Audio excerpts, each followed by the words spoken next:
আজ আমি আপনাদের সামনে দাঁড়িয়ে কথা বলতেছি। আমি যদি মারা যাই তাহলে মাইকে ঘোষণা হবে আব্দুল্লাহ চলে গেছে, দুনিয়াতে নাই। অথচ আমার হাত, আমার পা, আমার চুল, আমার নাক, আমার মুখ সব কিছুই আছে। তারপরও মানুষ বলতেছে আমি নাকি চলে গেছি। তার মানে আমি এতক্ষণ যে কথা বলছিলাম, তো আমার ভিতরে একটা রূহ ছিল। ওই রূহটা আমার ভিতর থেকে চলে যাবে। ওই রূহটা যেখানে যাবে সেখানে বিচার হবে। ওই রূহটা যেখানে গেছে সেখানে বিচার হবে। অতএব বিচার সত্য, অতএব কিয়ামত সত্য, পরকাল সত্য। যে আল্লাহ আপনাকে প্রথমবার বানিয়েছে তার জন্য দ্বিতীয়বার বানানো সহজ। তাই বুদ্ধিমত্তার পরিচয় দিন, নিজের জন্য কিছু করুন, নিজের স্বার্থ বুঝতে শিখুন, স্বার্থপর হয়ে নিজের জন্য কিছু করুন। সন্তান সন্ততি মানুষজন বাড়িঘর অনেক করেছেন, এবার একটু পরকাল কিয়ামতে নিজের জন্য কি নিয়ে যাচ্ছেন তা একটু দেখুন। এই জন্যই কিন্তু আল্লাহ আপনাকে সৃষ্টি করেছে, ওয়ামা খালাকতুল জিন্না ওয়াল ইনসা ইল্লা লিয়াবুদুন। মানুষ এবং জিনকে সৃষ্টি করেছি শুধু আমার ইবাদত করার জন্য।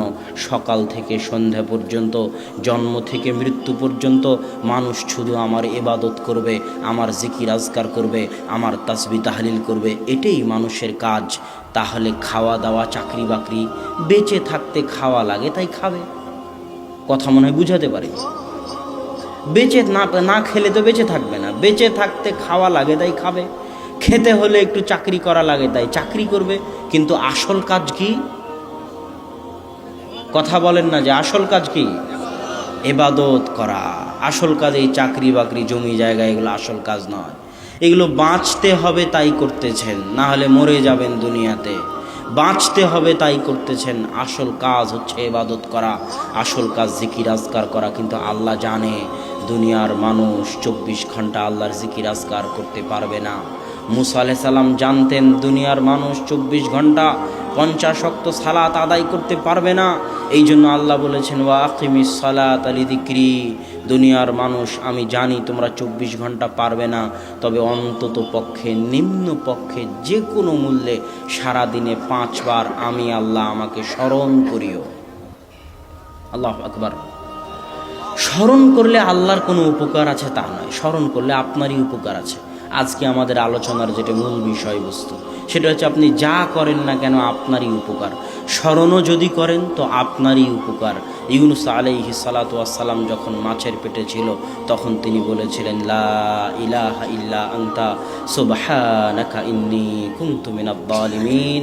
আর আল্লাহ বলছেন ইউনুস যদি মাছের পেটে আমাকে স্মরণ না করত, ইউনুস যদি মাছের পেটে আমাকে মনে না করত, লালাবিসা ফীহি ইলা ইয়াউমি ইউবআসুন, তাহলে আমি ইউনুসকে মাছের পেটে কিয়ামত পর্যন্ত রেখে দিতাম।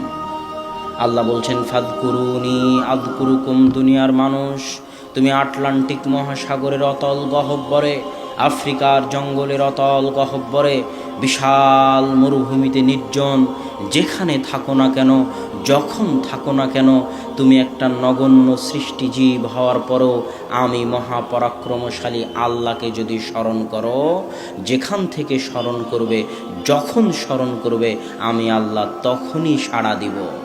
আল্লাহু আকবার। তাহলে আল্লাহকে স্মরণ করলে কার লাভ? আপনার লাভ। এরকম বহু ইবাদত আছে যেগুলো করলে আপনার লাভ।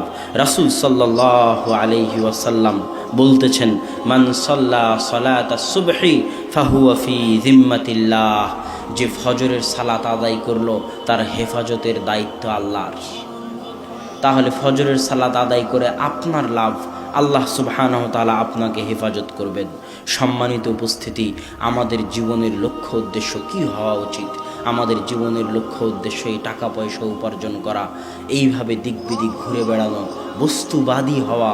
বস্তুবাদী মানে যেটা বস্তু, এগুলো হচ্ছে বস্তু, চোখে দেখা যায়, সব সময় টাকার চিন্তা, সব সময় বস্তুর চিন্তা, এটা হচ্ছে বস্তুবাদী হওয়া। এটা আমাদের জীবনের লক্ষ্য উদ্দেশ্য নয়, এটা ধোঁকা, এটা ধোঁকা, এটা ধোঁকা। বরং আমাদের লক্ষ্য উদ্দেশ্য হওয়া উচিত আমরা কিভাবে ইবাদত করে জান্নাতে যাব। কু আনফুসাকুম ওয়া আহলিকুম নারা। নিজে জাহান্নামের আগুন থেকে বাঁচবো, আহাল পরিবারকে জাহান্নামের আগুন থেকে বাঁচাবো। এটা আমাদের লক্ষ্য উদ্দেশ্য হওয়া উচিত। কেন এই লক্ষ্য উদ্দেশ্য হওয়া উচিত তার দুই একটা কারণ আপনাদের সামনে বলেছি। আরও একটা কারণ বলি, রাসূল সাল্লাল্লাহু আলাইহি ওয়াসাল্লামের পূর্বের সকল গুনাহ, পরের সকল গুনাহ আল্লাহ ক্ষমা করে দিয়েছিলেন। এটা কি জানেন আপনারা? আল্লাহ রাসূলের আগের পরের সব গুনাহ আল্লাহ ক্ষমা করে দিয়েছে। তারপরেও আল্লাহ রাসূল এত ইবাদত করতেন, এত ইবাদত করতেন, এত ইবাদত করতেন যে তার পায়ের গোড়ালি ফুলে যেত। তো সাহাবীরা জিজ্ঞেস করলেন, এত গুনাহ, আল্লাহ আপনার সব গুনাহ ক্ষমা করে দিয়েছে আগের পরের, তাও কেন আপনি এত ইবাদত করেন? তখন আল্লাহ রাসূল বলতেছে, আফালা আকুনু আবদান শাকুরা, আমি কি আল্লাহর শুকরিয়া আদায়কারী বান্দা হব না? আল্লাহু আকবার। আপনি যে আল্লাহর কত নিয়ামত ভোগ করতেছেন, তার কি শুকরিয়া আদায় করতে হবে না? ইন তাউদ্দু নি'মাতাল্লাহ, তোমরা যদি আল্লাহর নিয়ামত গণনা করতে চাও তো গুণে শেষ করতে পারবেন না। আমি আপনাকে একটা নিয়ামতের কথা বলি, এই যে মোবাইলগুলো চলতেছে, এই মোবাইলগুলোতে মেগাপিক্সেল আছে ক্যামেরায়, 8 মেগাপিক্সেল, 16 মেগাপিক্সেল। এখনও পৃথিবীতে এমন কোনো ক্যামেরা তৈরি হয়নি যেই ক্যামেরা রাতের বাস্তব সৌন্দর্যকে, তারকা খচিত, চন্দ্র খচিত রাতের বাস্তব সৌন্দর্যকে ক্যামেরার ছবিতে ফুটিয়ে তুলবে। ইন্টারনেটে রাতের যত ছবি আছে সব ফটোশপ করে আঁকানো, বাস্তব ক্যামেরার কোনো ছবি নাই। কেননা ক্যামেরা এখনও অত মেগাপিক্সেলের হতে পারেনি যত মেগাপিক্সেল দিলে রাতের আকাশকে সুন্দর করে ধরা যায়। পৃথিবীতে সর্বোচ্চ মেগাপিক্সেলের ক্যামেরা 50, আর আল্লাহ মানুষের চোখে দিয়েছেন 570 মেগাপিক্সেল। আল্লাহু আকবার। এই জন্য মানুষ এই চোখ দিয়ে রাতের আকাশকে উপভোগ করতে পারে। এই জন্য বাস্তব ছবিতে যেটা আপনি দেখেন অনেক সুন্দর, ওই জায়গায় যখন আপনি নিজে চোখে দেখতে যান তখন অত সুন্দর মনে হয় না। কেননা যেই ক্যামেরা দিয়ে তোলা হয়েছিল তার পাওয়ার ছিল কম, আর আল্লাহর দেওয়া যে ক্যামেরা দেখতেছে আর পাওয়ার হচ্ছে বেশি। এই জন্য ভুল ত্রুটি, খুঁটিনাটি, খুঁতগুলো ওই চোখের সামনে ধরা পড়ে যায়, এই জন্য অত ভালো লাগে না। আর ক্যামেরার অত ক্ষমতা নাই, এই জন্য ক্যামেরা শুধু ভালো ভালো জায়গাটুকু ধরে নেয়, আর দেখতে তখন সুন্দর লাগে ছবিতে, বাস্তবে গেলে অত সুন্দর লাগে না। আল্লাহর দেওয়া এই একটা চোখের আপনি নেয়ামতের শুকরিয়া আদায় আজীবন, সারা জীবন করতে পারবেন না। সকাল সন্ধ্যা আল্লাহর খাচ্ছেন, আল্লাহর জমিনে বসে আছেন, আল্লাহর দেওয়া রৌদ্রের আলো ভোগ করতেছেন, আল্লাহর দেওয়া অক্সিজেন, মেডিকেলে গেলে অক্সিজেনের কত দাম দেখেন। তো আপনি কি আল্লাহর একটু শুকরিয়া আদায় করতে চান না? না নিমক হারাম হতে চান? নিমক হারাম বুঝেন? যার খায় তার গুণ গায় না, তাকে কি বলে? নিমক হারাম। মানুষ বড় নিমক হারাম। মানুষ যার খায় তার গুণ গায় না। মানুষ খায় আল্লাহর, পরে আল্লাহর, জমিনে থাকে আল্লাহর, আল্লাহর সূর্য, আল্লাহর আলো, আল্লাহর বাতাস, আল্লাহর অক্সিজেন, আল্লাহর জীবন, আল্লাহর মৃত্যু, আল্লাহর চোখ, আল্লাহর নাক, আল্লাহর কান, আল্লাহর মেধা, আল্লাহর বুদ্ধি, আল্লাহর টাকা পয়সা, আল্লাহর জমি জায়গা সব মানুষ ভক্ষণ করে। আর যখন দোয়া করার দরকার হয় তখন শাহজালালের মাজারে চলে যায়, আর যখন অসুখ হয় তখন তাবিজ কবজের কাছে চলে যায়। ওই মানুষই আবার বলে যে আমি সন্তান নিব না। তুই নেওয়ার কে, আল্লাহ যদি না দেয়? সম্মানিত উপস্থিতি, এই জন্য মানুষ বড় নিমক হারাম। মানুষের উচিত শুকর গুজার হওয়া। এটাই আল্লাহ বলেছেন, অশকুরুলি ওয়ালা তাকফুরুন, তোমরা আমার শুকরিয়া আদায় করো, তোমরা আমার শুকরিয়া আদায় করো। তাই আল্লাহর শুকরিয়া আদায় করণার্থে আপনাদের উচিত আল্লাহ সুবহানাহু ওয়া তাআলার ইবাদত করা, বুদ্ধিমত্তার পরিচয় দিয়ে নিজের জন্য কিছু নিয়ে যাওয়া। 2, আল্লাহর ইবাদত আপনি কেন করবেন? আল্লাহর ইবাদত এই জন্য করবেন যে আপনার যে আত্মা আছে, এই আত্মা সর্বদা ছটপট করে গুনাহের কারণে। কিসের কারণে? গুনাহের কারণে। দলিল, আপনি আয়াতে বলতেছেন, রব্বানা যালামনা আনফুসানা ওয়া ইল্লাম তাগফির লানা ওয়া তারহামনা লানাকুনান্না মিনাল খাসিরিন। হে আল্লাহ, আমি আমার নিজের আত্মার উপর অত্যাচার করেছি।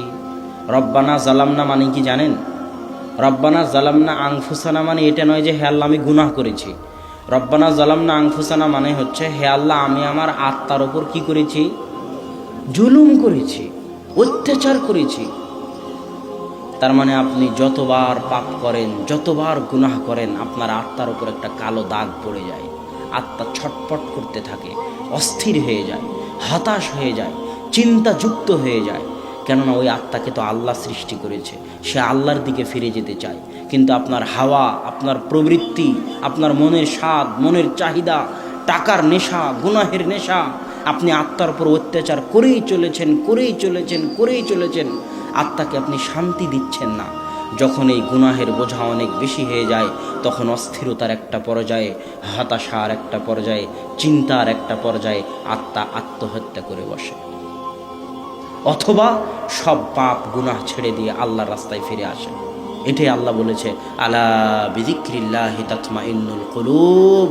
তোমাদের গুনাহের কারণে তোমাদের আত্মা যে ছটপট করতেছে, অস্থির হয়ে আছে, হতাশ হয়ে আছে, তোমরা যদি তোমাদের এই আত্মাগুলোকে শান্ত করতে চাও, শান্তি দিতে চাও, প্রশান্তি দিতে চাও, তাহলে তোমরা আল্লাহকে স্মরণ করো।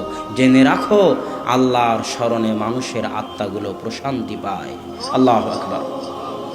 আমি যদি আপনাকে বুঝাতে না পারি এগুলোর মর্মার্থ, আমি ব্যর্থ। আমি যত ভালোভাবে বুঝাতে চাচ্ছি তত ভালোভাবে যদি বুঝাতে না পারি তাহলে আমি ব্যর্থ। আমি যত ভালোভাবে বুঝাতে চাচ্ছি অত ভালোভাবে যদি আমি বুঝাতে না পারি তাহলে আমি ব্যর্থ। আমি বলতে চাচ্ছি, আপনি কোটি টাকার মালিক হলেও আত্মার শান্তি কিনতে পারবেন না। আপনি 100 তলা বিল্ডিংয়ের মালিক হলেও, এসি দেওয়া থাকলেও আপনি আত্মার শান্তি কিনতে পারবেন না। রাত্রিরে ঘুম হবে না, আত্মার শান্তি কিনতে পারবেন না। আত্মার শান্তি নিহিত আছে আল্লাহর স্মরণে। 100 তলা বাড়ি করে যদি বলেন হাদা মিন ফজলি রব্বি, এই 100 তলা বাড়ি আল্লাহর দয়ায় করতে পেরেছি, আত্মা শান্ত হয়ে যাবে। 1 কোটি টাকা ইনকাম করে যদি বলেন আলহামদুলিল্লাহ, আল্লাহর দয়া ছিল তাই ইনকাম করতে পেরেছি, না হলে পারতাম না, আত্মা শান্ত হয়ে যাবে, আত্মা প্রশান্তি পাবে। না হলে যত কোটি টাকার মালিক হন, যত বড় বিল্ডিং বানান, শান্তি কিনতে পারবেন না, আত্মার প্রশান্তি কিনতে পারবেন না। আত্মাকে যদি শান্তি দিতে চান, ইসলামে ফিরে আসতে হবে, আল্লাহর স্মরণে ফিরে আসতে হবে, আল্লাহর জিকিরে ফিরে আসতে হবে।